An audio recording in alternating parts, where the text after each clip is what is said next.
Esta conferencia estará a cargo del arquitecto Horacio Urbano Calva.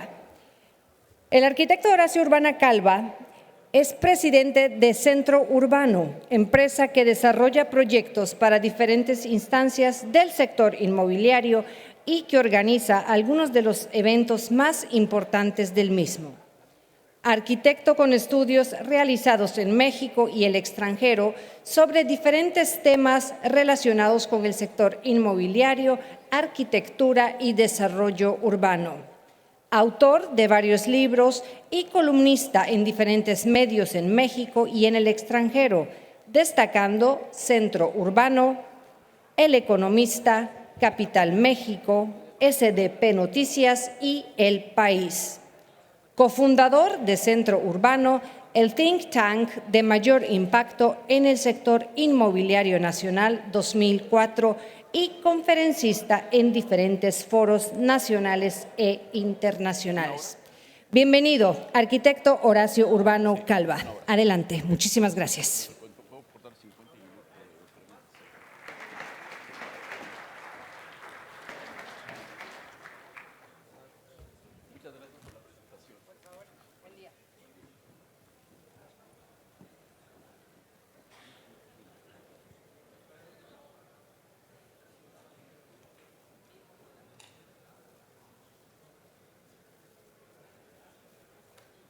¿Qué tal? ¿Qué tal? Muy buenos días. Primero que nada, quiero agradecerles a ustedes y a Mario Macías por la invitación en este muy importante foro, porque en verdad, siempre me ha gustado estar en contacto con los que son la razón de ser del instituto, la razón de ser del Infonavit y quienes son los dueños del instituto. Entonces, es muy relevante. Y bueno, en estos tiempos donde se está hablando evidentemente de la transición de gobierno que tenemos, de los retos que hay en todos los temas, la vivienda uno de ellos, pero que la realidad es que más allá de que estemos en nuestras diferentes actividades, todos estamos inmersos en un tema de país que nos tiene inquietos por muchas más cosas que únicamente el tema político. Me parece que temas como la polarización que hemos vivido, como la violencia que nos sigue creciendo y por más que se diga, llevamos ya varios sexenios donde la violencia cada vez es más intensa, donde no vemos cómo podemos salir de eso y donde algunas regiones del país, y más en este espacio donde muchos de ustedes vienen de diferentes lugares de México, hay lugares donde están verdaderamente marcados por esa violencia. Entonces, hoy me amanecí checando noticias con una noticia muy interesante de que decía que otorgaron el Premio Nobel de Química a un par de científicos que usaron la inteligencia artificial para poder pronosticar, para poder predecir la estructura de los 200 millones de proteínas que están reconocidas, lo cual pues, me parece que es casi un acto de magia, porque eso abre la puerta a que en el futuro podremos tratar muchas enfermedades y se puedan hacer cosas maravillosas. Y eso me parece una buena noticia porque me habla de que como humanidad seguimos avanzando pese a todo lo malo que nos encontramos y básicamente lo mismo nos está pasando en lo que tiene que ver con el país. Me gustan estas reuniones porque me ayuda a confirmar que México no es solo lo malo que vemos en las noticias, que México no es solo lo malo que vivimos en nuestros entornos y que el Infonavit tiene mucho también que decir. Estos tipos de encuentros nos ayudan para ubicar cómo estamos como país y cómo estamos como Infonavit. El Infonavit, por supuesto, es una potencia. Ya se ha hablado de que, por aquí decían que lleva otorgados más de 10 millones de créditos. La realidad es que lleva otorgados más de 12 millones de créditos, lo que significa que 1 de cada 3 mexicanos vive en una vivienda financiada por el instituto y eso me parece algo notable y más para un país del tamaño del nuestro, con tantas regiones, con tantas circunstancias, con tantas tipologías de todo, ¿no? De climas, en fin, de todo. Vivienda en tiempos de los 4T. La verdad es que pareciera que estamos enfrascados, les decía que a mí me gusta venir aquí porque por un momento nos olvidamos de esa polarización y decir, viviendo en tiempos de la 4T, pues como tendría que ser cuando la vivimos en tiempos del panismo, en tiempos del priismo, en tiempos de lo que sea. A fin de cuentas, nosotros como ciudadanos, llega un momento en que a mí, honestamente, me da lo mismo si es la 4T, lo que sea. Yo lo que espero es que se resuelvan los problemas de fondo que tenemos en el país. Si estamos en un segundo piso, en un tercer piso o en un quinto piso y nada se arregla, poco me dice. poco me dice. Entonces, lo importante es entender qué es lo que queremos y sobre todo cada uno desde nuestra trinchera hacer la parte que nos toca. En la parte específica de vivienda, pues hay retos enormes porque por más que se diga que ha habido avances, la realidad es que tenemos un país que sigue con un porcentaje muy alto de mexicanos en pobreza, con un porcentaje muy alto de mexicanos en temas de precariedad habitacional y con muchísimas ciudades de las que conforman el territorio con muchos rezagos. Ahora que estamos viendo zonas urbanas inmersas en problemas de todo tipo, en los desastres que están destrozando nuevamente Acapulco, la violencia que está en Sinaloa, como que tendríamos que pensar cómo le hacemos para que lo que estamos haciendo ayude a mejorar de alguna forma esa situación.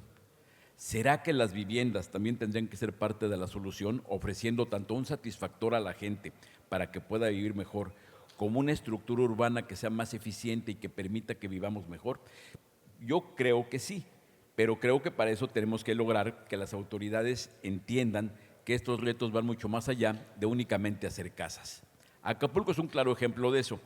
Acapulco, el dato es que hay como 40,000 viviendas dañadas, como 130,000 personas damnificadas, y el tema va mucho más allá de ponerse a levantar las casas que se cayeron, porque lo que va a pasar es que el próximo huracán se las va a volver a llevar. ¿Cómo le hacemos para hacer una reconstrucción resiliente que permita que al mismo tiempo que se atiende el impacto, se planea lo que pueda pasar con los impactos futuros y mejor aún, logramos que las condiciones de la vida de la gente se vayan mejorando con un programa bien ejecutado, ubicando las casas donde deben estar, como deben estar, para quien deben ser, con los modelos de financiamiento y producción adecuados para cada persona? Es un reto grande. Es un reto grande que desde el instituto no se ha dejado de atender. Insisto, son 12 millones de viviendas, que son 12 millones de viviendas distribuidas en todo el país. No es para nada tema menor, es sin duda uno de los esfuerzos de vivienda más importantes del mundo, pero que afortunadamente tiene mucho espacio de oportunidad para mejorar. Esta presentación, primero, todos los que hemos hecho alguna vez algún deporte, salimos y si la cancha está lodosa, pues ni modo, le entramos. Si hay piedras, le entramos. Si hace sol, le entramos y lo que queremos es jugar. Entonces de pronto veo que todavía durante todo el proceso electoral y después del proceso electoral, lo cual es más difícil que me caiga el 20 de por qué lo siguen haciendo, hay unos que siguen chilleteando por cosas que no han sido. Las cosas son lo que son. Nos toca navegar con el mar que está y la capacidad nuestra es de mover el timón, de ajustar las velas y saber entender el viento. Si no, nos va a cargar el payaso.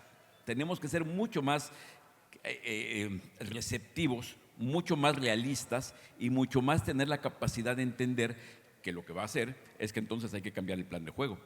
Si ustedes le preguntan a un gran técnico qué hace con esta cancha, pues cambia el plan de juego. No puedes salir a jugar como si tuvieras una cancha seca si está empantanada. Eso está claro. En tiempos de los 4T, un diagnóstico de lo que pasó. La realidad es que totalmente filias, fobias de partidos aparte, López Obrador terminó con la popularidad a tope y sigue estando con la popularidad a tope. El primer sexenio de la 4T termina sin desgaste y no solamente sin desgaste, sino que con la gasolina que tenía López Obrador la alcanzó para empujar a su candidata Claudia Sheinbaum. Muy poderosos. Por eso ella, pese a lo que se pensaba y el ruido que había en los medios, mucho ruido en medios que no necesariamente estaba bien fundado, que se hablaba de otras ventajas de otros candidatos, que se hablaba de otras realidades, que quedó demostrado que esas otras realidades eran mitos y temas de las que tenemos que cuidarnos mucho. Cuando se dicen cosas que nos puede gustar cómo suenan, pero que están muy alejadas de la realidad, ¿no? Arrasó, ganó la presidencia por goliza, ganó en los legislativos, en los gobiernos locales, el plan C está en marcha. ¿Qué nos toca ver? Que el plan C sea un buen plan. Nos toca incidir, intentar involucrarnos, intentar participar, intentar dar elementos de inteligencia que permitan sumar. Todo el querer jugar a destruir no va a funcionar. Me parece que lo que hay que entender es cuál es la realidad, entenderla, asumirla y sumarse. Esto es como cuando se aprende un idioma. Si no lo interioriza uno y traduce, le va a salir mal. Un idioma se aprende entendiéndolo, no solamente traduciéndolo. ¿Tiene sentido tener miedo? Pues yo diría que no. porque la realidad es que salvo los que son muy metidos en los grupos políticos, todos los demás somos ciudadanos comunes y corrientes que lo que queremos es que lo que pase en nuestros lugares pase lo mejor. O sea, yo me imagino que a la gente que está en este momento en Guerrero, pues no tiene tiempo de pensar en partidos, la gente que está en Culiacán no tiene tiempo de pensar en partidos, y si tienen tiempo, lo harán quizá para dudar de las decisiones que tomaron en su momento. Yo creo que no tiene sentido tener miedo, tiene sentido tener una claridad en la lectura de lo que está pasando para saber cómo y con qué tenemos que reaccionar. Esto lo decía hace rato, toca jugar con la cancha que toca, y lo que sí tenemos que hacer es tener la capacidad de leer, analizar, adaptarse y reaccionar. Esto sí no lo podemos perder. Si nos dedicamos nada más a estar lamentando por lo que no fue, no se va a poder hacer lo que se requiere, y se requieren muchas cosas. Simplemente estamos en una reunión del Infonavit, pero en muchos otros temas del país hay temas bien importantes que hay que arreglar. Hay rezagos importantes que atender en materia de salud, en materia de energía, en materia de seguridad, en materia de vivienda, en materia del Infonavit. Y aquí estamos con quienes tienen que tener la batuta, no solamente en la participación que puedan tener al momento de elevar su voto, sino en la posición que puedan tener ustedes al momento de conformar una cultura de país, que como cultura de país entendamos cuál es el significado de la vivienda. O sea, no se trata nada más de pensar en el Infonavit como una instancia de que la asamblea decida y todo eso, sino lo ideal es que el resto de la ciudadanía, el resto de todas las millones de trabajadores que ustedes representan, sepan qué es el Infonavit, sepan cuál es el papel de la vivienda, y a partir de ahí la misma ciudadanía entienda cuáles son sus oportunidades. Para entender el segundo piso de la transformación hay que empezar por analizar y entender qué pasó con el primer piso y cuál es la fortaleza que le permitió tener un piso más. Si no se las hubiera comprado la gente, no habría segundo piso, ¿no? Entonces vamos a ver cuáles fueron las prioridades de AMLO en materia de vivienda. Pues evidentemente lo primero que hizo AMLO es decir que primero los pobres, que el enfoque iba a ser a los que no se habían sido atendidos, y que en consecuencia la prioridad en materia de vivienda iba a ser la producción, la autoproducción y lotes con servicio. Hacia allá enfocó sus esfuerzos. No quiero decir que el resultado los haya acompañado, pero por lo pronto en el discurso, en términos políticos, fue un discurso pegador, porque le llegaba a la gente y hacía que la gente, que era la que tenía el problema, entendiera bien cuál era el sentido de apoyar a la 4T. Era una visión muy social. De cuando en cuando se habla de la vivienda, qué es, si es un derecho humano, si tiene además un componente económico, si es bueno o malo verlo como mercancía. Yo creo que es un poco de todo, nomás que hay que verlo en su justa proporción. La vivienda evidentemente es un derecho humano, en consecuencia hay que darle un enfoque social, pero el enfoque social de la vivienda tiene que llegar a un punto donde la vivienda es al mismo tiempo un bien económico que hay que generar, hay que producir y hay que financiar. Entonces, ahí está el reto. Pero este fue el enfoque de AMLO en materia de vivienda, es lo que decía su política. ¿Qué pasó? Lo bueno para esta política es que hubo estabilidad laboral, económica y en tasas de interés. Eso de alguna forma le dio mucho margen de maniobra al gobierno. Las llaves del crédito se mantuvieron abiertas y muy accesibles, tanto en crédito para el constructor de vivienda como para el comprador de vivienda. O sea, los bancos en ningún momento cerraron las llaves del crédito, ni durante los complicadísimos días de la pandemia, ni durante la transición, ni con el cambio de gobierno. Las tasas de interés nunca tuvieron un pico, ni durante la pandemia, ni durante las campañas políticas, ni en la transición, ni con el cambio de gobierno. Ha estado muy estable el crédito. De hecho, han sido años históricos para la banca en materia de colocación de crédito hipotecario. A la banca le fue bien. Lo malo, la producción de vivienda cayó a mínimos históricos. Colapsó la vivienda social, se dejó de hacer. Estos dos temas para ustedes debieran ser muy preocupantes, dado que son los que le pegan a todos lo que ustedes representan. No hubo solución real para los pobres. La inflación no ayudó, hubo encarecimiento del suelo y hubo falta de servicios básicos. Y bueno, tampoco se logró mucho en lo que era la prioridad de López Obrador, ni la autoproducción con los lotes. Sirvieron mucho para el discurso, muy poco en los hechos, y el costo de privilegiar en el discurso un par de temas que no eran trascendentales fue desmantelar la línea de producción de la vivienda social, que fue un costo altísimo, que nos va a costar mucho tiempo, mucho trabajo recuperar, porque las viviendas, pues no es un tema de que abramos una botellita, le echemos agua, agitemos y salgan las casas. tienen un ciclo de producción. Entonces, ahora que se habla de metas muy interesantes de vivienda, lo primero que yo diría, a ver, si la meta es de 1 millón de viviendas y agarramos el 1 millón de viviendas y las distribuimos entre los, no sé, poco más de 2,000 días que son de sexenio, quiere decir que ahorita la presidenta ya tiene un rezago de las viviendas que no se han hecho en los primeros días. Y el rezago se sigue acumulando día con día, en tanto no haya una receta mágica para hacer ese 1 millón de viviendas, que se van a hacer. Pero el punto es cómo lograr entender el impacto social de esto, porque si el gobierno tiene el interés de que el impacto social se note, pues tiene que sacar de ese catálogo de que la vivienda esté en mínimos históricos. Eso no le funciona al país, ni a la gente, ni a nadie. Y por supuesto, lo que es absurdo es que hayamos destruido una producción de vivienda social. Eso no tiene el mínimo sentido, ¿no? Los otros temas, inflación, a lo mejor poco pudo hacer el gobierno, encarecimiento de suelo, por supuesto que pudo haber, es un tema de planeación. Si no hay planeación urbana, el suelo se encarece como el resultado directo de la falta de planeación urbana. Y la falta de servicios básicos, ¿qué les digo? Somos un mendigo país que cuando llueve nos inundamos y en las secas no tenemos agua. Es un absurdo. Es una falta de gobierno de no saber administrar los recursos naturales. Entonces hay que lograr que la falta de agua no sea el pretexto para impedir que se haga la vivienda que se necesita donde se necesita. Hay que hacer el gasto adecuado en infraestructura y en mantenimiento de esa infraestructura. Pero si el resultado no fue tan bueno, ¿qué sustenta el crecimiento de la 4T? Porque arrasaron, y arrasaron hasta donde más nos puede doler, ¿no? La 4T le dice a la gente lo que quiere oír en un lenguaje que la gente entiende y le gusta. Facilito, ¿eh? Facilito, y conoce que cuando estamos aquí, que hay muchos que vienen de otras banderas previas, pues era lo mismo que te hacían los priistas. Vaya, no es nada nuevo bajo el sol. Es el mismo recetario de, digamos, a la gente lo que le gusta, ¿no? Y hace lo posible, la 4T, hace 6 años, no sé si ustedes tuvieron oportunidad de ver un documento que se llamaba AMLópolis, que traía la propuesta del expresidente López Obrador para estos temas. Ese AMLópolis lo presentaron durante la transición hace 6 años. Y si lo ven ahorita, se van a dar cuenta de que hicieron todo el esfuerzo para cumplir lo que ahí decía. Sí hicieron el esfuerzo. Él habló de autoproducción, lanzó esquemas de autoproducción en el mismo instituto y le dio la prioridad a ese dato de autoproducción. Habló de lotes con servicios, crearon el producto de lotes con servicios. O sea, sí se hizo lo posible. Entonces, eso hay que decir en favor del resultado de la 4T.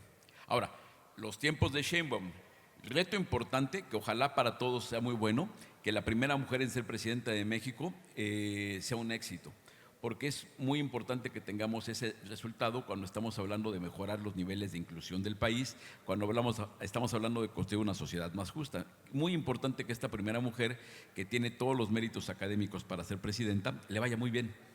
Niveles de votación histórico, tiene todo para lograrlo. Tuvo el apoyo mayoritario absoluto, mayoría en el Congreso, y sus colores predominan en todo el país. Ya ni sé cuántos estados sean gobernados por Morena, pero son la mayoría. Entonces, y con cambios muy dolorosos en algunos casos de estados que habían sido gobernados por lo que hoy es la oposición durante mucho tiempo, con muy buen resultado incluso, ¿no? Que acaso de Yucatán. No hay lugar a dudas, es la presidenta de México porque la inmensa mayoría de mexicanos así lo decidió. No nos hagamos bolas, no le pensemos. La visión de Sheinbaum para la vivienda. La buena noticia es que desde el principio de la campaña empezó a hablar de la agenda urbana, de la agenda de ciudad, de vivienda y de la agenda de sustentabilidad. Entonces quiere decir que los temas ya los trae. Lo importante, que es cuando hablábamos de cómo salir a jugar con cancha lodosa, es que al momento de modelar los cómo es donde todos los que tengan una injerencia en ese tema tienen que salir a ayudar a que la forma de modelaje de los cómo sea la que el país necesita. O sea, los cómo tienen que ser respaldados por opiniones de expertos, por opiniones técnicas. ¿Quieres hacer que el gobierno construya? Perfecto, vamos a sentarnos para ver cuál es el momento adecuado, el modelo adecuado para hacerlo.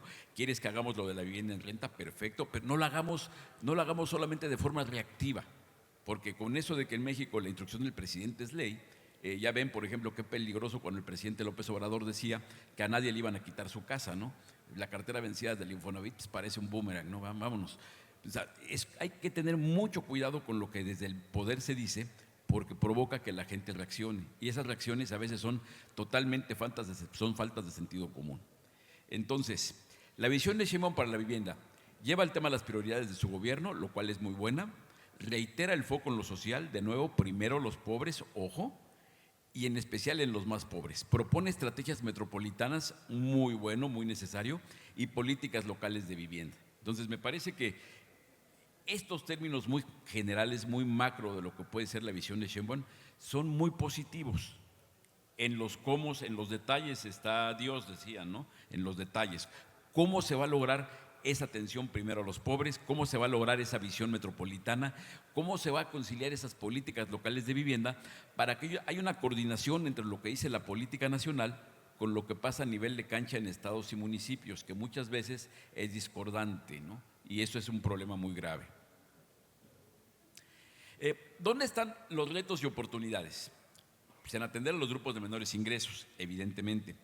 Pero atender a los grupos de menores ingresos es complejo porque muchos de estos grupos de menores ingresos no están donde es fácil hacer la vivienda, no están bancarizados o no tienen empleos formales o tienen muchas rotaciones en sus empleos. O sea, el tema de atender a la población de menores ingresos es la absoluta prioridad, pero es muy compleja. O sea, ¿cómo se va a atender? Tienen que quitarse, por ejemplo, algunos tabús mal adquiridos, como cuando decidieron eliminar el subsidio. El subsidio lo eliminaron básicamente porque no lo supieron manejar. Si no sabes manejar algo, mátalo. Y eso no fue lo adecuado porque el subsidio lo necesita la gente. Y más ahora, con este disparo de los precios de la construcción, con este disparo del costo del suelo, pues, ojo, bueno, gracias. Pero es muy importante. La realidad es que si ustedes ven el precio de las viviendas con lo que alcanzan de crédito, hay un diferencial, hay que calzarlo. La lógica es esa, es un acto de gobierno de lógica pura. Si en algún momento consideran que se hizo mal, pues es cuestión de arreglarlo, ¿no? O sea, si no puedes manejar algo, pues no lo mates, arréglalo, estructúralo, organízalo. Atender a quienes no han sido atendidos, esto es muy importante porque el 55% de la población económicamente activa no es derechohabiente ni de Infonavit ni de Fobiste. A fin de cuentas, quienes están aquí representados son privilegiados porque tienen acceso a Infonavit. Atender a grupos vulnerables, en especial énfasis con los jóvenes, que es muy preocupante el tema de la vivienda para los jóvenes y para grupos verdaderamente que tienen problemas particulares, ¿no? Gente como los grupos de madres solteras, por ejemplo, gente como las personas de tercera edad, en fin. Hay que hacer una segmentación para poder atender en verdad lo que debiera ser una política integral de vivienda. Una política integral de vivienda no basta con decir que es 1 millón de viviendas, sino decir 1 millón de viviendas de las cuales tantas son para compra, tantas son para venta, tantas son para jóvenes, tantas son para renta. O sea, ¿en qué cajón cabe cada pelotita? Entonces, de eso se trata, ¿no? Y la otra, innovar en modelos, que es lo que estaba diciendo, innovar en modelos de producción, ocupación y financiamiento. Me parece que aquí es donde pueden estar los retos y oportunidades de Sheinbaum, ¿no? Ahora, de pronto ustedes ven en de innovación en modelos de producción, ocupación y financiamiento, hay que volver a hacer vivienda sustentable, hay que entender cómo es que la gente de estos tiempos quiere vivir. Leía una nota de que decía que se siguen casando cada año 700,000 parejas, pero se divorcian el 30%. Y la realidad es que muchos jóvenes se independizan y hoy se valen que las parejas tradicionales ya no son las parejas tradicionales. O las familias tradicionales pueden ser personas solas, personas del mismo sexo, parejas sin hijos, en fin. Tenemos que tener una solución de vivienda acorde a cada uno de ellos. Quien quiere rentar, quien quiere comprar, pero quiere comprar sabiendo que en 2 años quiere vender porque se va a cambiar de lugar o va a irse a otro país, en fin. Tenemos que tener una cosa mucho más innovadora. ¿En dónde estarán los esfuerzos? Por lo que han dicho, ojalá que esto nos lo ratifiquen el director del Infonavit que viene mañana y nos lo ratifiquen. Me parece que el lunes me decían que presentaba la presidenta Sheinbaum su plan de vivienda en la mañanera, pero me parece que los esfuerzos estarían en reactivar la producción de vivienda social, en ese tema de la vivienda pública para renta, y en la vivienda en renta en general, que es un tema que se ha mucho desatendido, porque en algún momento caímos pues yo no diría que es un error, pero caímos en la distorsión de pensar que la única respuesta al reto habitacional es que todos fueran propietarios. La realidad es que no es así. Hay a quien por muchísimos motivos le puede convenir más rentar, por lo menos en el corto o mediano plazo, ¿no? Entonces, creo que aquí van a estar los esfuerzos del gobierno. Geográficamente, ¿dónde estará el foco? Para decir esto me baso en lo que presentó el Infonavit, que lo que presentó el anterior director en la estrategia de Infonavit es arrancar con una meta de 500,000 viviendas que implican una inversión de 250,000 millones de pesos enfocada en estos lugares. Eso lo presentó el Infonavit. O sea, el foco está en la región AIFA, en la región de frontera, pero fíjense en la columna de la derecha lo que se entiende por la región de frontera. O sea, la frontera es bien grandota, pero el énfasis está en Juárez y Chihuahua. En baja, lo mismo, Tijuana y Mexicali. En el centro, el énfasis en Puebla y Acapulco. Pero Acapulco, vaya, es un tema. ¿Van a ir a hacer otras casas para que se les vuelva a llevar el agua? Aguas. O sea, o lo hacemos bien de fondo o mejor nos esperamos tantito que haya una planeación, ¿no? Esto es lo que dice el Infonavit, en espera de que el nuevo director lo ratifique y la presidenta lo ratifique, que era donde van a estar enfocados los esfuerzos de las 500,000 viviendas. Hay muchas preguntas, ¿no? Por ejemplo, ahí no está la Ciudad de México, que la Ciudad de México es un tema preocupante porque no hay condiciones que permitan generar vivienda social, no hay condiciones casi que permitan generar vivienda y se requiere mucha vivienda. Se habla de una visión metropolitana, entonces en esa visión metropolitana tendríamos que entender que hoy el país ya está concentrado, la población, tenemos 65% de la población concentrada en 92 grandes zonas metropolitanas. Tenemos que entenderlas y atenderlas. Esta es la estructura. Bueno. La meta del sexenio son 1 millón de viviendas. Son muchas o son pocas, no lo sé. Son muchas si son además de lo que ya se está haciendo y son en los segmentos que hace falta. Son pocas si no tienen en cuenta las que ya se hacen y se considera que nomás se va a hacer ese millón, porque si la meta del sexenio fuera hacer 1 millón de viviendas, equivale a hacer menos de las que hoy estamos haciendo. Entonces yo quiero suponer que la propuesta esté 1 millón adicionales. Ya esperemos que en próximos días, cuando presenten el plan, nos despejen esa incógnita importante, ¿no? ¿Son muchas o son pocas? Lo que les acabo de decir, ¿no? Yo quisiera pensar que son muchas porque yo quiero suponer que son adicionales. De hecho, algo se ha dicho ya de que son adicionales, ¿no? Beto, Carlos, nos han dicho que, o sea, ¿van a ser adicionales o son que son adicionales? Nos dicen.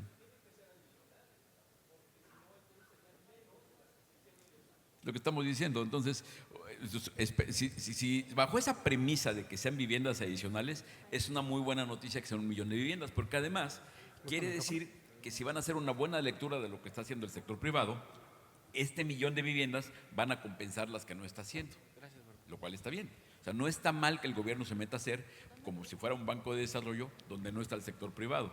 Ahorita no se está haciendo vivienda social, el énfasis tiene que ser en recuperar la producción de vivienda social.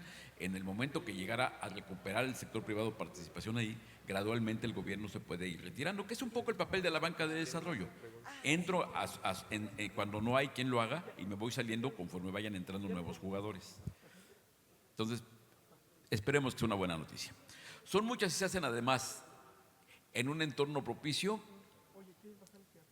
de lo que puede hacer el sector, son muchas. Esto es con la 4T. El reto, y qué bueno que está aquí Beto Moreno, el presidente de la Cámara de la Vivienda, el reto es que el sector privado tenga la misma lectura para estar acompañando todo este proceso. Porque lo que es un hecho es que el sector privado esperamos que siga manteniendo el ritmo de producción y lo pueda mejorar, por supuesto. Si no han sido años buenos para el sector, están en mínimos históricos, pero si el sector parte de lo que tenemos es el piso y puede producir más, será muy importante. La banca está puesta para financiar la producción del sector, entonces me parece que si se logra hacer un buen sistema entre lo que hacen los privados más lo que haga el gobierno y se pueden hacer buenas alianzas, ahora que se habla de construir, pues yo quiero suponer que el Infonavit lo que va a buscar hacer es alianzas con el sector privado para aprovechar toda esa plataforma instalada.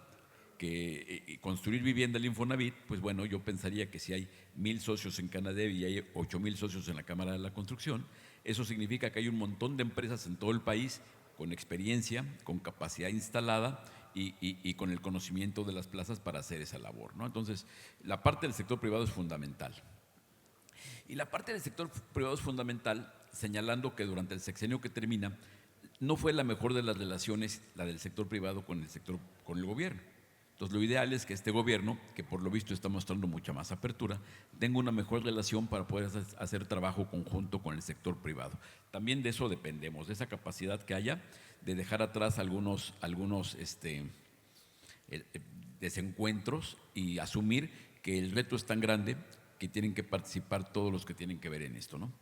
El reto está en que el sector privado se descongele y tenga la capacidad de leer, analizar, adaptarse, reaccionar y proponer. Que el sector privado recupere capacidad de ser protagonista y deje de ser mero espectador. En ese sentido, se han hecho muchos esfuerzos para intentar agregar valor a las propuestas de los candidatos en su momento y después ya de la presidenta electa. Canadevi hizo un magnífico documento con propuestas donde enfocaba puntos muy específicos para ver cómo se podía reactivar el sector. Y nosotros desde Centro Urbano generamos un documento muy sencillo que se los voy a dejar, lo van a poder descargar en un código QR y el que quiera, voy a dejar al final mi WhatsApp por si alguien quiere intercambiar alguna opinión de todo esto. Hicimos un documento que a lo largo de 6 meses estuvimos recabando propuestas, filtrándolas, afinándolas, desechando algunas y generamos 100 propuestas en materia de vivienda que debieran ayudarle mucho a los gobiernos nacional, estatal o municipal. Está en este documento, Vivienda 360, una cajita de herramientas y privilegiando 3 temas, ¿no? Pero el caso es que es tiempo de proponer y sumar para entender la vivienda a partir de una visión integral. O sea, la vivienda tenemos que verla como un problema transversal. A los que están en gobierno les gusta mucho hablar de la transversalidad. Y hoy día, al rato que tengan una mesa de nearshoring, es claro que la vivienda se necesitan las viviendas cerca de donde están las plantas de trabajo, tienen que tener una lógica con el turismo, tienen que tener una lógica con los planes educativos, con los planes de salud, para que las viviendas estén donde se necesitan, estén hechas como se necesitan y estén al alcance de quienes se necesitan. Eso es lo ideal de que sea una visión integral, que sea sustentable, sostenible en lo social, en lo económico, en lo ambiental y en lo urbano. O sea, esta sostenibilidad que tiene que ser en todos esos temas es muy importante, porque sí es fundamental que sea buena para la gente, pero también tiene que funcionar económicamente, si no, no va a tener una forma de ser continuo.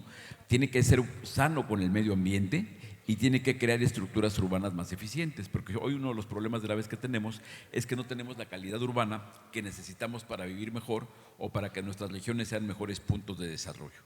Hay que hablar mucho más del hábitat y no de la vivienda. O sea, Infonavit ha hecho un esfuerzo importante para ya que lo que hace Infonavit no quede restringido al interior de las 4 paredes, sino que sea la casa y lo que tienes afuera una vez que abres la puerta y caminas. El hábitat, que eso es muy importante, como parte de un sistema que está la ciudad, el desarrollo inmobiliario y la vivienda. Porque el tema es tener vivienda para todos, sin importar dónde vivan, cuánto ganen, en qué trabajan o el modelo de ocupación que mejor responda a sus necesidades, posibilidades y cultura. Si alguien les dice que lo que quiere es una casa para compartirla con sus amigos, se vale. Si alguien quiere vivir en los famosos co-living, se vale. Si alguien quiere de una cooperativa de vivienda, se vale. O no se vale, pero debiera valerse, porque tenemos que estar abiertos a que la gente pueda encontrar una respuesta que quiera o que les resuelva mejor el problema que tiene. Tenemos que dejar de tener tan pocos productos al alcance de la gente. Infonavit ha avanzado en eso, que bueno, hace falta que Infonavit avance más y que el resto del sector vivienda mexicano avance mucho más en esto, en reconocer esos retos y en crear las soluciones. El papel de la vivienda, a ver, México es la 12ª economía del mundo. Yo les pregunto a ustedes que son representantes de millones de trabajadores, ¿tenemos el 12º mejor nivel laboral del mundo?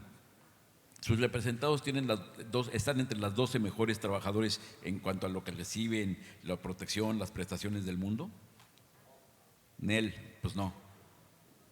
Por eso tenemos que ver de qué nos sirve ser la 12ª economía del mundo si no ocupamos los mismos lugares en temas fundamentales como desarrollo humano, calidad de vida y movilidad social. Tendría que haber un equilibrio de que si no tenemos el lugar 12, tenemos el lugar 15 en la política de vivienda, en la calidad urbana, en el sistema de salud. O sea, el sistema de salud, me queda claro que el presidente ya nos lo dejó mejor que el de Dinamarca, ¿no? Pues ya dijo, pero es el único. Ahí sí estamos en el primer lugar del mundo, pero en todo lo demás yo dudo de que estemos entre los primeros 12, ¿no? No es cierto, no es cierto. Si hay algún danés, no se ofenda.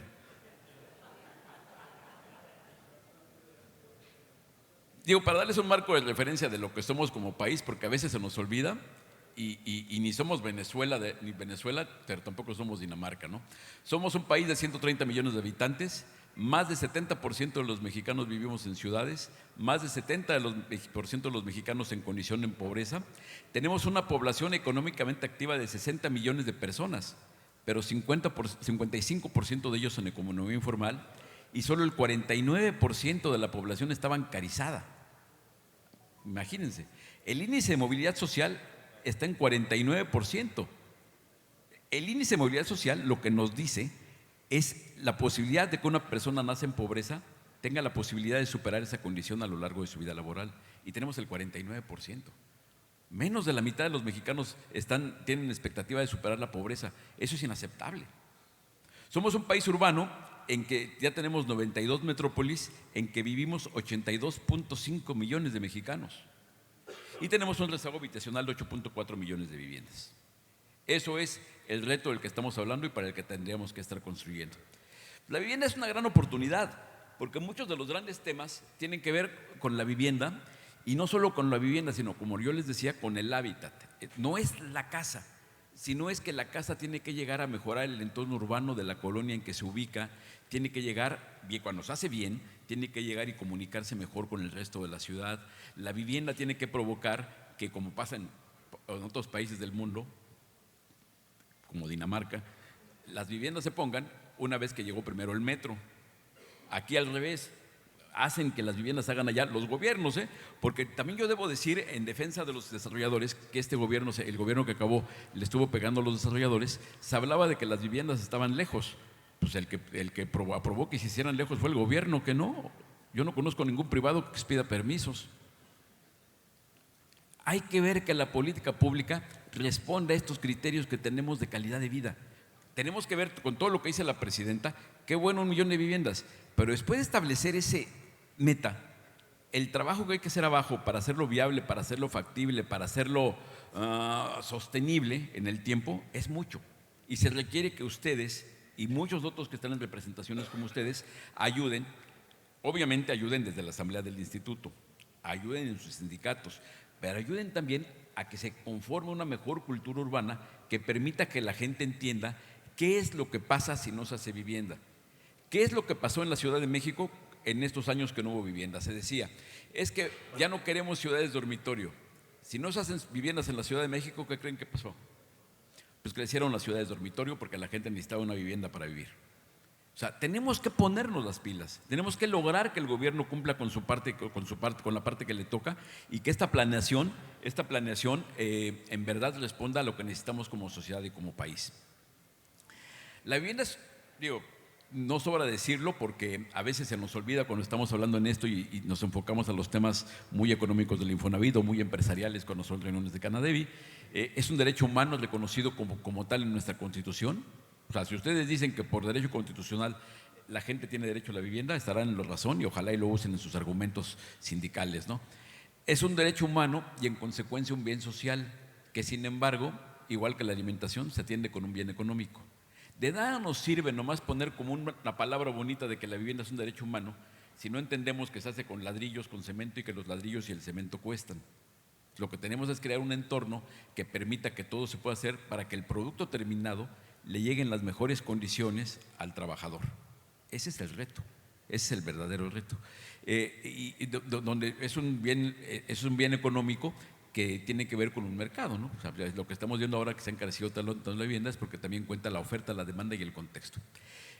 Y se requiere formar un sistema que, para ser eficiente, integral e incluyente, debe estar acompañado con estrategias, acciones e inversiones dirigidas a fortalecer cada una de esas 3 variables: oferta, demanda y contexto. Si no fortalecemos el Infonavit se enfocó muchísimo a fortalecer la demanda con los nuevos productos, pero pocos se encargaron de fortalecer la oferta.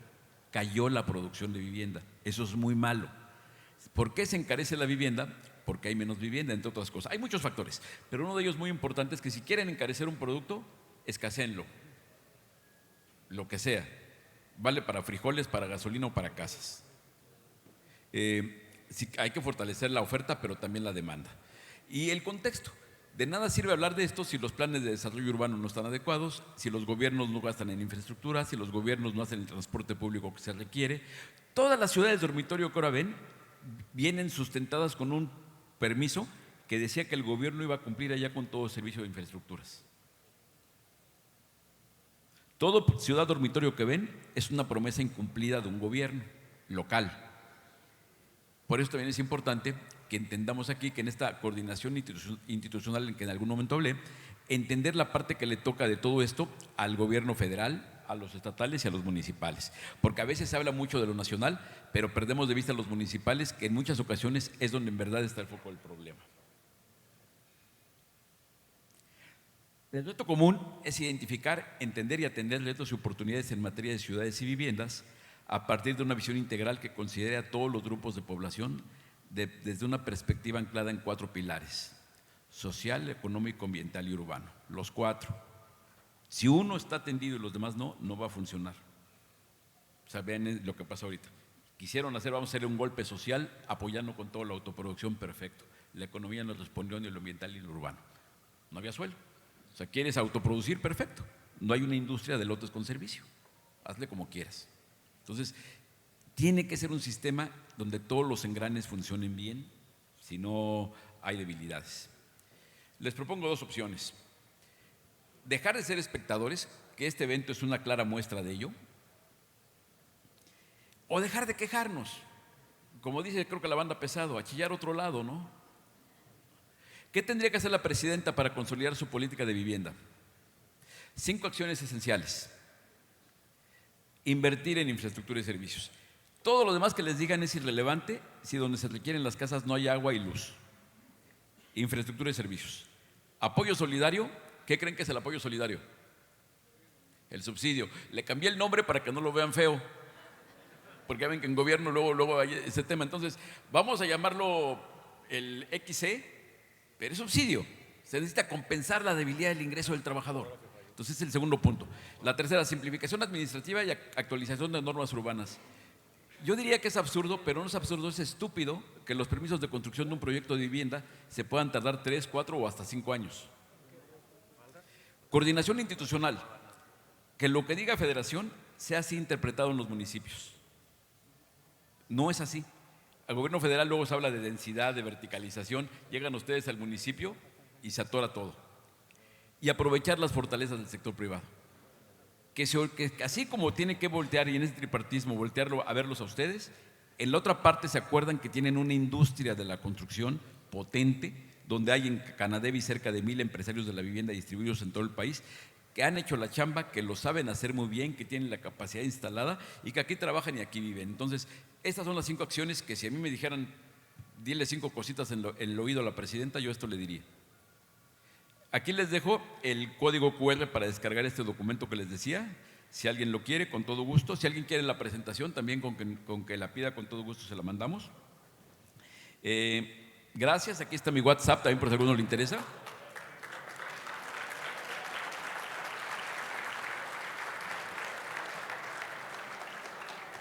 Y reservé unos minutitos por si alguien tuviera alguna duda o comentario. Si el comentario es muy agresivo, por favor, piedad.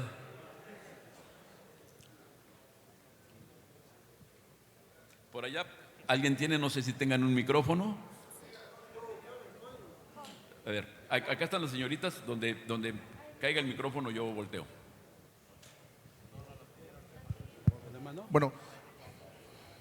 Bueno, sí. Buenas tardes, antes que nada, mi nombre es César Iván Gómez Ramírez, Coaxacualcos, Veracruz, CTM. Algo con lo que, este es el tercer congreso en el que estoy, algo con lo que siempre batallamos y creo que no soy el único, es precisamente con las exposiciones. Cada año constantemente las pedimos, las solicitamos y la única respuesta que nos dan es, las mandamos por correo, nunca llegan. ¿Por qué? Porque este material que usted nos proporciona, nosotros lo proporcionamos a nuestros representados.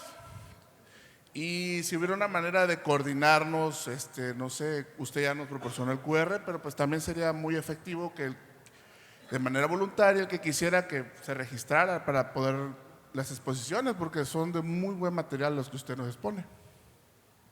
Gracias, con todo gusto. Lo mío, si me la piden, yo se las mando. Y lo otro, ya están aquí escuchando el equipo de la dirección sectorial para en espera de que ya están diciendo Luis que sí, que se encargan. Es más, al final, cuando decía que si había intervenciones agresivas, ve con él que está grandote y él te atiende. Sí, bueno. Bueno, buenas tardes. Buenas tardes.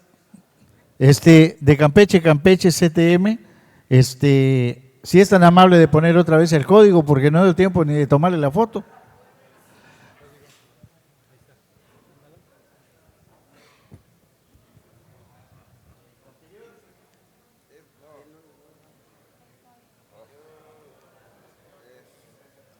Listo. Ahí está el código. Si quieren, ahí la dejamos tantito. Y bueno, es el código de este documento. Si alguien quisiera la presentación, se la pida a Luis, por favor, o ahí dejé también en la última, puse mi WhatsApp, si alguien la quiere.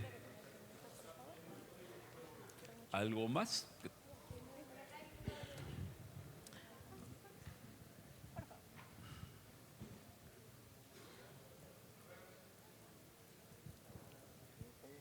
Bueno.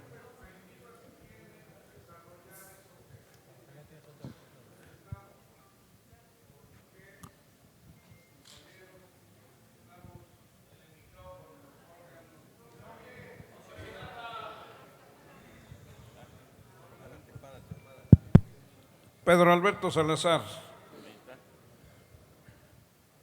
Buena presentación, felicidades, pero mi pregunta es ¿qué perspectivas tiene de aterrizarse cuando sabemos que este nuevo gobierno, del que se esperan muchas cosas, algunos, no todos, llega sin dinero? ¿Cómo va a apoyar infraestructura si no hay esa intercomunicación con municipios, con estados?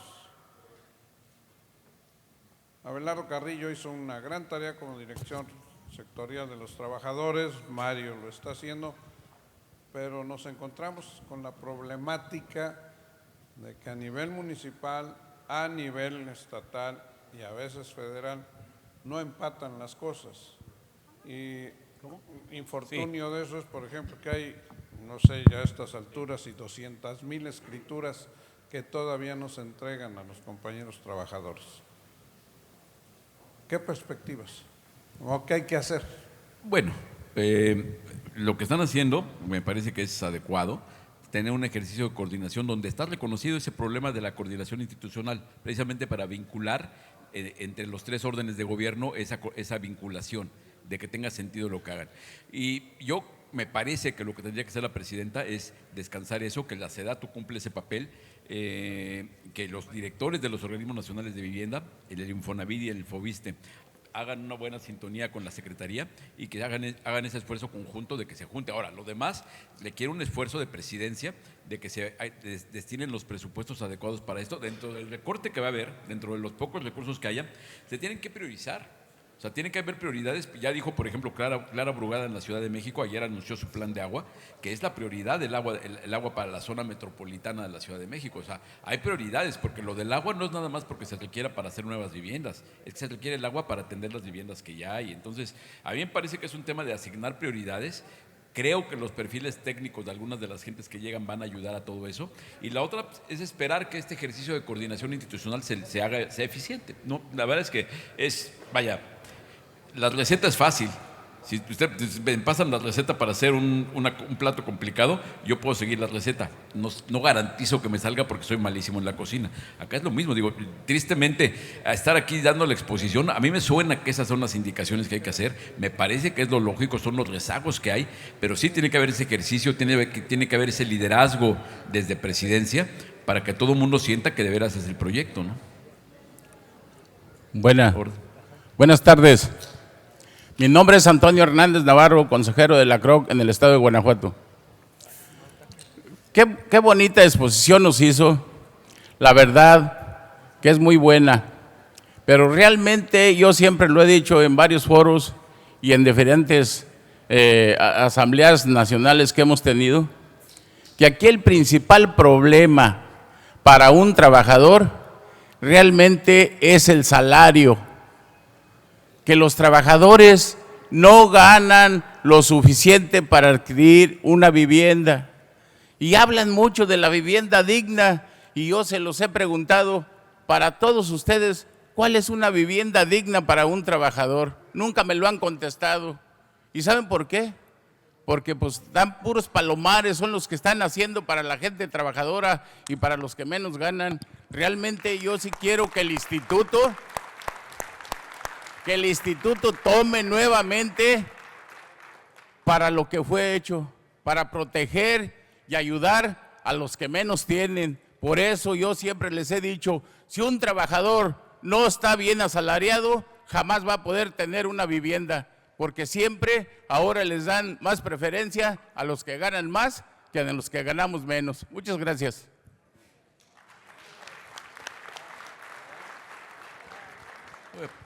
Pues sí, en ese aspecto tiene toda la razón. El tema del instituto, desafortunadamente, es que aunque ha dado trato preferencial a los grupos de menores ingresos, falta mucho en términos no tanto del Infonavit, sino de política pública. Yo sí quiero señalar que el Infonavit tiene un montón de créditos y no se ejercen porque lo que no hay son casas, y el Infonavit pues no hace casas.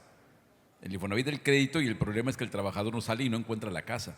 Entonces, por eso me parece que la política pública, les decía, los tres pilares. Hay que entender la demanda. La demanda, ¿qué significa? Que el Infonavit tenga más y mejores créditos, que tenga crédito para construir, para remodelar, para comprar terreno, para comprar casa. Eso es la demanda, está bien.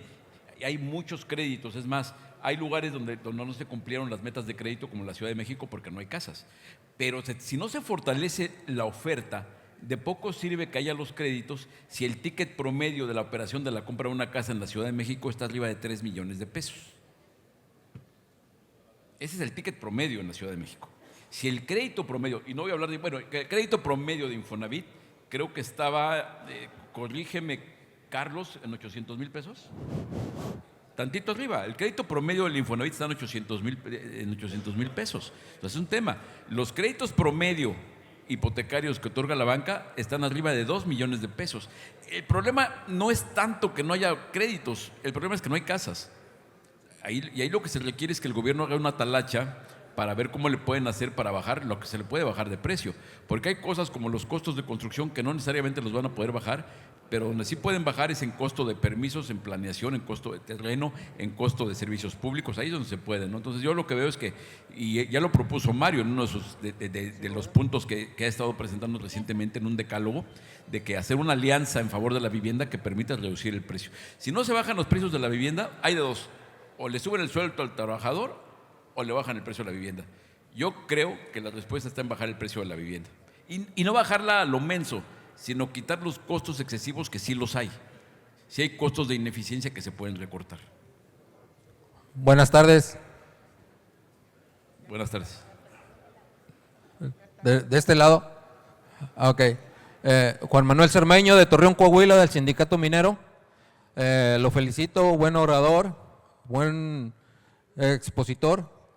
Aquí yo quisiera nada más hacerle una pregunta personal de acuerdo a lo que se está hablando y de lo que siempre se ha hablado en cuestión al Infonavit, donde el Infonavit siempre se ha llenado la boca de decir que el Infonavit es y para el trabajador, pero la realidad es otra, ya que el Infonavit últimamente es un negocio.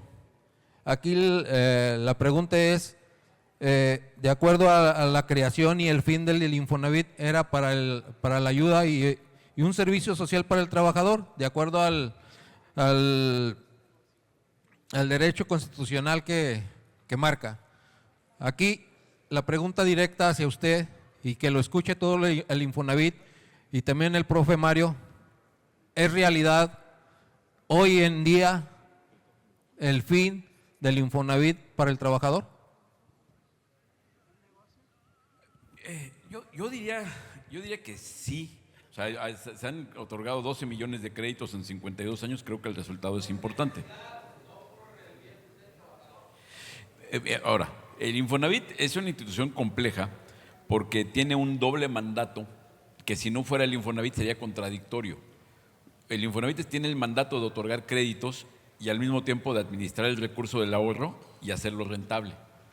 Entonces, para hacer rentable el recurso, en teoría tengo que cobrar todos los créditos y tengo que cobrarlos bien y tengo que cobrar una buena tasa de interés. Y va en contradictorio con darle todo el beneficio al trabajador. Entonces, sí, yo creo que seguramente habrá espacio en mejorarle, pero yo preguntaría, digo, si hay créditos, hay tasas de interés no tan altas, insisto, el problema de fondo a lo mejor no es tanto el crédito del instituto, sino es que no encuentran la vivienda adecuada. El tema de que las viviendas hayan hecho chiquitas es un tema de costos de producción. Si el tema, volvemos, como el instituto tiene que ser rentable, yo entiendo que cada casa se tiene que vender en lo que costó más un margen. Entiendo. Si cada vez cuesta más lo que cuesta, hay de dos sopas, o subir el precio o bajar el tamaño. Entonces, estamos ahorita en un momento complejo donde eso habrá que reinventarlo, pero las variables son esas. Yo creo que sí cumple su papel con el trabajador, creo que se puede mejorar mucho, pero me parece que no depende solo del instituto. Buenas tardes. Disculpe, tenemos Este lado. solamente oportunidad de dos preguntas más. Bueno. Estamos Adelante. buenas tardes, del estado de Chihuahua por parte del sector obrero de la CROC. La importancia precisamente de este foro nos da la posibilidad precisamente de retocar el tema en cuestión de la vivienda económica, que a final de cuentas es un tema que yo creo que en todo el país existe. La falta precisamente en ese sexenio anterior de poder construir vivienda económica. Aquí lo que vino a limitar parte precisamente del quehacer hacia los trabajadores que menos ganan, es precisamente el retirar el subsidio. Nosotros en la Comisión Consultiva del Estado de Chihuahua hemos manejado precisamente la situación, que se maneje ese subsidio como un préstamo adicional, como un producto, para que el trabajador pueda obtener una vivienda.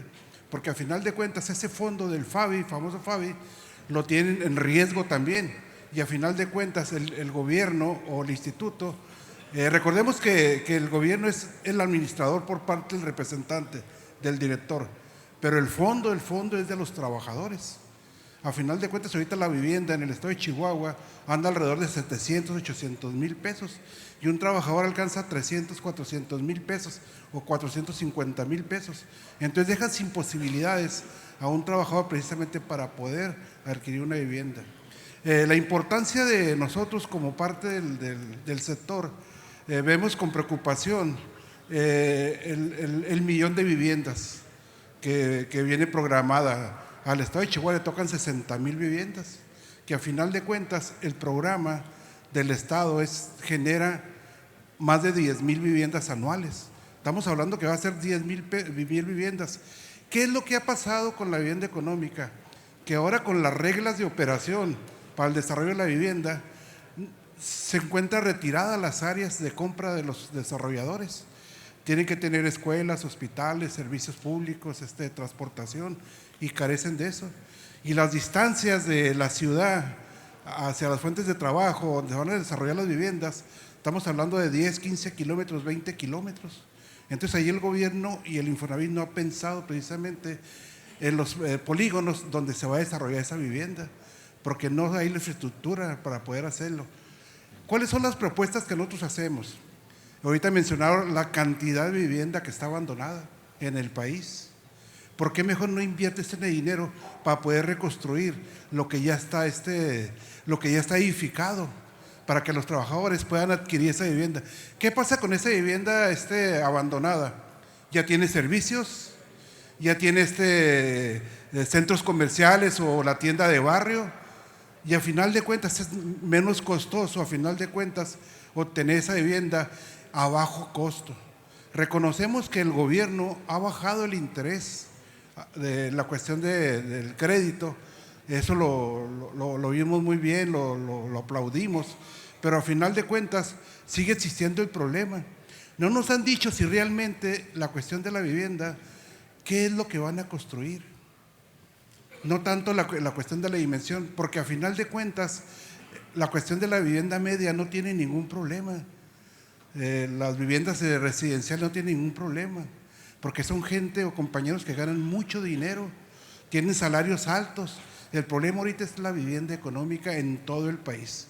Entonces, queremos de alguna manera que el instituto, por parte del director sectorial, vea la posibilidad de que ese fondo, que es exclusivamente de los trabajadores, es un fondo propio del instituto y de los trabajadores, que sea precisamente un producto que venga a resolver la situación de la vivienda económica para que los trabajadores tengan acceso a ellas. Entonces, buscamos ese subsidio que se lo vea como un producto, como lo hacen precisamente con el Mejoravit o el Mejorasí, que ya, de hecho, ya lo quitaron, pero sí necesitamos que de alguna manera se vea ese subsidio como un fondo de apoyo a los trabajadores para que puedan tener una vivienda. Esa es mi intervención. Gracias. Gracias. Buenas tardes, acá estoy. Última René pregunta, Carreón, por favor. de la CTM de Durango. Primeramente, felicitar al expositor por esta charla tan importante que ha tenido el día de hoy con todos y cada uno de nosotros.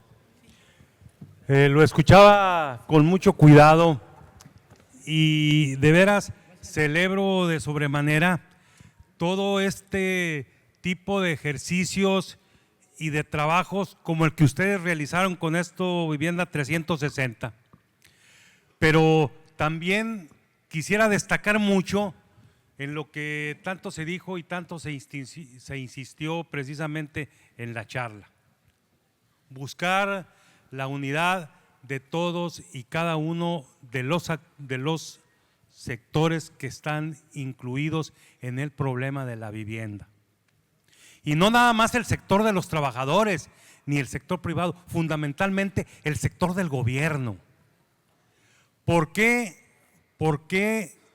no involucrar al gobierno precisamente en este tipo de ejercicios y en este tipo de trabajos que se hacen de fondo, escuchando a los diferentes sectores y a las diferentes organizaciones de su sentir, de cómo ven y cómo sienten las cosas, para poder enriquecer y fortalecer más una acción que se tendrá que llevar el día de mañana. Lo decía ahorita muy acertadamente nuestro amigo y compañero Pedro Alberto Salazar. A ver, sí está todo perfectamente muy bonito, pero a ver, ¿cuáles son las líneas para tratar de sacar esto y que empiece a despegar? Fundamentalmente por un actor que tiene relevante importancia, un gobierno que, encabezado hoy por una mujer, despega sin centavos. ¿Por qué? Porque el que se fue se lo acabó.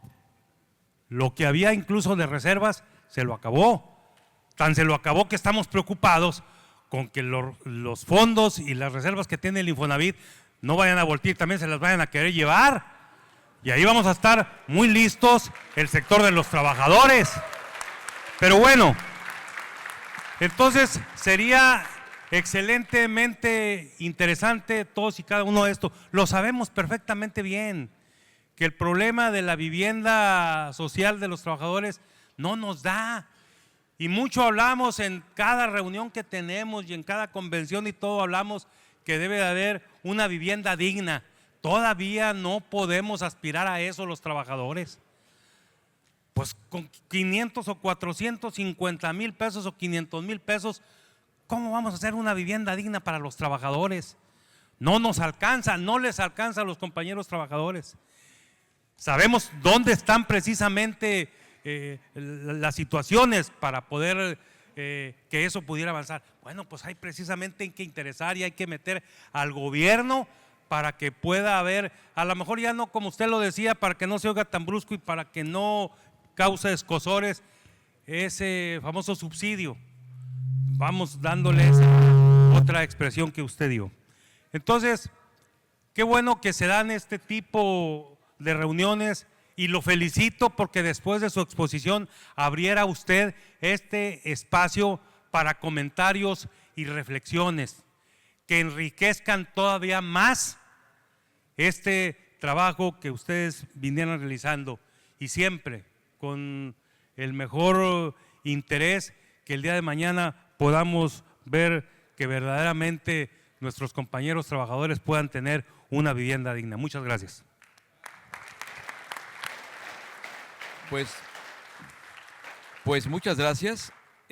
Muchas gracias. Me parece que estas últimas intervenciones dicen mucho del sentir de lo que debe ser el instituto, las preocupaciones de los trabajadores.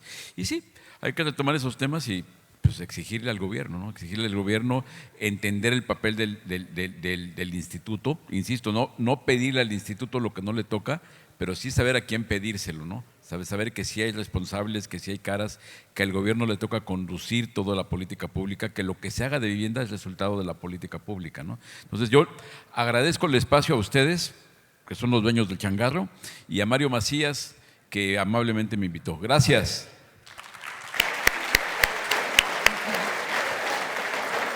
Muchísimas gracias al arquitecto Horacio Urbano Calva por su valiosa colaboración. Le entregamos un reconocimiento. Muchísimas gracias. Un aplauso.